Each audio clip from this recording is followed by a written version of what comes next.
Boozy bathroom banter. Tales from the tub and toilet. With Deborah Vines and Nadja Hoyer Booth. Okay, darling. All right, well, beginning once again. Welcome to Boozy Bathroom Banter. Oh, yes. And Tales from the tub and toilet. But we, but girls. Oh, yes, we're doing a little flunch today. Yes, because of you, I don't know if you remember. but a lot of the great existentialists came out of France. Jean-Paul Sartre and Tissue, anyone? and Albert Camus. Camus. And Well, did you know no. that dolphins also suffer from existential crises? Well, they wonder if their life has a purpose. Oh, sorry, ladies, I'm supposed to laugh too loud. Not too loud, she's a lady. Titter, titter, titter, titter, titter. How does one titter anyway? Anyway, so the last time, our last time we said that we were going to talk about existential angst because Nadia had an audition. I had to read with her, and we both ended up suicidal. Yes, because like, where's the wine? It was about existential angst. Yes, So we're going to talk about that, and I'm going to talk to you about my own experience with existential angst. I was a teenager. I had to drop out of school. There were precipitating factors that had a lot of death, and there was a hazing, and it's all around death. So I just got an acting teacher that made me count down from 10 just to 1. Come a little closer to me, darling. Yeah. And anyway, so I freaked out. So I had to drop out of school because. And you were what age now? 17. 17. That's a good freak out age. Because I would go to bed. This acting teacher had us count from 10 down to 1, and at 1, we had nooses around our neck. That's when the what do you call it? The garrote. Guillotine. The guillotine would through the floor, dead.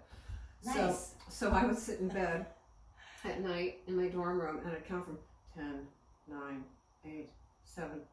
When I got to 2, I'd jump out of bed and I'd start walking. I was terrified to go to sleep because I was afraid if I went to sleep, I would wake up dead and know it. Which means, to me, being trapped in an elevator with all the lights off for all eternity by yourself. That's a cheery thought. I think I'll have a glass of wine now. We're here to cheer people up. Yes, yes. So that's kind of my thing, and I won't go into, these crazy ass psychiatrists, which is why I went to psychology. But the second one, I had a boyfriend at the time, believe it or not, and I did. And Deborah, you are a beautiful woman. oh, thank you so much. Yes. Thank you. In spite of my existential crises. Yes. Still gorgeous, through and through. So the second guy, the first guy wouldn't. I mean, he would just sit there and say nothing. I'm sitting here worrying about dying and waking up dead, and he said nothing. So I said, "Mom, I can't do this anymore." So they sent me to a psychiatrist in Cambridge. And he asked me a few questions, one of which was, did I have a boyfriend? I said, yes, and I was a virgin at the time.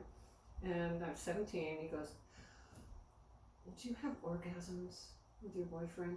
Like, that's going to solve my problem with death? Yeah, it's... Maybe momentarily. Orgasms help everything. They can, but you know what? But they don't last forever either, so nor does anything else. So that's my kind of thing. That's your thing. Yeah. So I booked that role, by the way. Happy poodle dance. Yes. Happy poodle dance. Happy poodle dance. And had a lovely chat with the writer-director, and told him how depressed I was after doing the audition. So he did his job. He did his job. He did his job. If what he wanted was to depress the audience. Well, yes, I can't give away too much of the soon-to-be shot short film, but... Can you say that fast 20 times? Soon to be shot short. Soon to be shot short. No, that's actually very easily. After you, dear. Go ahead. But I have to say, so right now we're in COVID of September 2020, and California and 6 other Western states are just like up in smoke. Welcome to hell. Yeah, it seems like. It does. It kind of feels that way, and I've actually booked 2 other roles. I've booked 3 roles for October. It's wonderful, and yet I've got so many friends in California and in Western states, and so maybe existentialism kind of rings true right about now because everything is just so weird. Because I forget who that actress was. She's so funny. It's like a little meme thing. I guess what you call it. Meme. It's a meme thing. I'm so hip. Me, mom, whatever.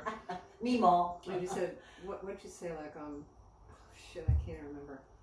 Earth is a mess, y'all. Earth is and a the mess, look on her y'all. face is like this. Ugh. Yeah. I mean, it's like really. And we've contributed to that mess.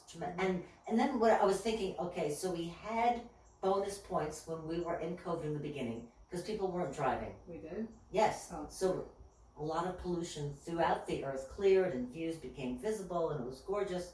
And now we've got all the smoke that kind of seems to counteract all It's those. unbelievable. It's unbelievable. All right, so we're not here to depress you, darling. No, so we're here to cheer you up. how any funny joke? Oh, jeez. Did we do the asphalt? Yes. Oh, we did. that was in Shit, the that's the only joke I can remember. God damn it. We did the snot joke. Did we do the one this guy goes into a bar and he orders one drink after another? No. Oh, I fucked it up right. This trout goes into a bar and orders one drink after another. Finally, the bartender comes over and he says, "Hey, buddy, I'll serve you all night long, but you gotta stick." Cheers. Sure. Fill in the joke. We're gonna go Let now. us know how that ends. It's like, you gotta stop drinking like a fish. But I really fucked that up. Okay. Okay. All right, so what are we gonna flush down? We're gonna the throat? flush- Existential angst. We're gonna flush away existential angst because you know what? It's just things suck right now, and they will change. Everything changes. Let's just let it go in this moment, shall we? Love you. Cheers, cheers, cheers, cheers. To something. Yeah.